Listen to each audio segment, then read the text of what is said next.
It's two different incidents. It's a discussion about people saying on the street. Again, I'm just trying to clean up this transcript. It's just going to be confusing to people. I don't care if all sorts of bad things come up in about Tay one way or another. Right. But I'm just trying to limit confusion that right. the jurors would have. And they're talking about people on the street saying that Tay shot up Rich Homie Quan's dad's barbershop. Rich Homie Quan's father is a barber and runs a barbershop. All right, she may agree. I have no objection to 8 through with the clarification that he made, because I thought it was the whole page. Okay. So I have no objection to 8 through 24. Okay, so page 38. All right. And then on 39,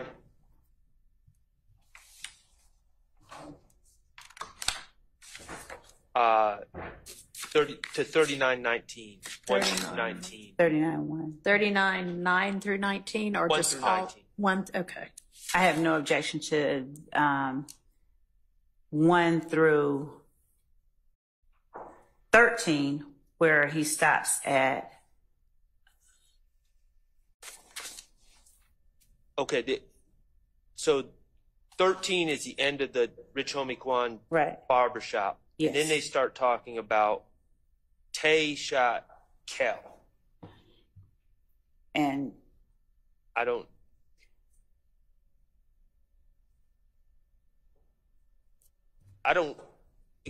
represent Tay. Tay's not associated, but it's just I just think it would be confusing. Why is it? Tay is associated. That's what we were just talking about. Tay being Trevante. Right. Who is dead and not on trial here, right? Well, that's true, unfortunately. Okay. So is it relevant? I mean, I would assume you want a clean, clear story to the extent you can have one as well. So is this relevant to the story the state is attempting to tell? Yes, it goes over into page 40. There's a video that we're going to have with Quindarius Zachary, Antonio Sledge, I think Demikion Garlington, and they're saying they're talking to Shell Kell, who is If Gang, and I think that they have a gun. That's my memory, that they have a long gun, and they're saying we ain't going back and forth, and they're saying disparaging things. Mm-hmm. And it's over a girl named Antrevia Smith. And when the court sees Tree in this transcript, they're talking about Antrevia. Okay. So to the extent that we're talking about one associate or member of YSL, Trevante, and we're going on into the fact that Antonio Sledge and Shell Kell were seeing Antrevia. We're getting into information that we've noticed the defense that we're going to introduce anyway. So I don't know why this would not. I don't know or understand the nexus between Mr. Sledge threatening Kell on social media over a common girlfriend and Tay shooting Kell. I mean, I'm not talking bad about the guy. I think there was probably a lot of people that had problems with Mr. Kelvin Watts, and we'll take it out. Tay shooting. All right, they'll take it out. We'll take out. So it's going to be 15 through 21. All right, so we already agreed to 39, 1 through 13. So I think this would start at 14. 39, 14 through what? 14 through 21. I have 42:15. It bleeds into number 9.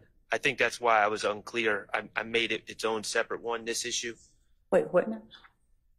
To number 9 on my list is the continued discussion about the beef between Kell and Trevante, they start out with Trevante shooting Kel, and then they talk about how Kel allegedly shot up Trevia's house. Again, something that I don't believe that the police believe is true. That was Mr. Zachary. We don't. Saying his understanding was that Kel shot up his girlfriend Trevia's house.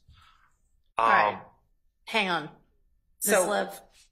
in as much as Mr. Schardt said that the police don't rather believe that Mr. Zachary's line about Kelvin Watts shooting up Entrevia's house, that part is correct, because Entrevia Smith relayed to police when she gave them that video that Kelvin Watts was in the house with her. Mm-hmm. So in as much as Quindarius Zachary is attempting to push responsibility from what we believe is one member of his group to a member of the opposition group, I would think that would be relevant. It wouldn't be the first thing that I would ask him. It's something that I don't think is inadmissible, but it's also something that at this time, we're going to talk to him. We've noticed the defense about our intent to talk about when Entrevia Smith's house got shot up. Mm-hmm. It's just not every line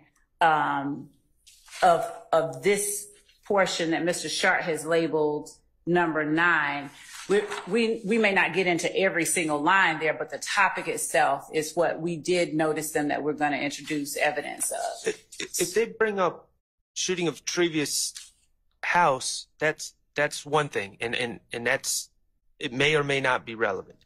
But my issue, and I don't agree with the state's characterization about Mr. Zachary lying about it. What we're dealing with here is not Mr. Zachary lying. Mr. Zachary wasn't at Trevia Smith's house. Mr. Zachary was not shooting at Trevia Smith's house or being shot at Miss Smith's house, Trevia Smith's house. Mr. Zachary is passing on rumors that he's heard through the grapevine about who did what, and the police are saying, well, we don't believe that's accurate because we believe that Kel was in the house. So how could he shoot up the house? So it's whether it's a relevant topic or not, it's all based on hearsay that Mr. Zachary has no firsthand knowledge of. Judge, I just point the court's attention to the first line of page 41. And I'd also point out that Mr. Zachary was in that video that Entrevia gave over to the police after her house got shot up. He was in the video along with Antonio Sledge, where they were threatening Kelvin Watts. All right. Let me ask you this. Could you take a closer look at the rest of 39 through 42 and maybe sort out what part of that you think, if he doesn't testify as you think he will, you would use to impeach him on a relevant issue? And then maybe get back to us on this one? Yes. Okay. Because I kind of hear you saying even you think not all of it is anything you would want or need. Okay.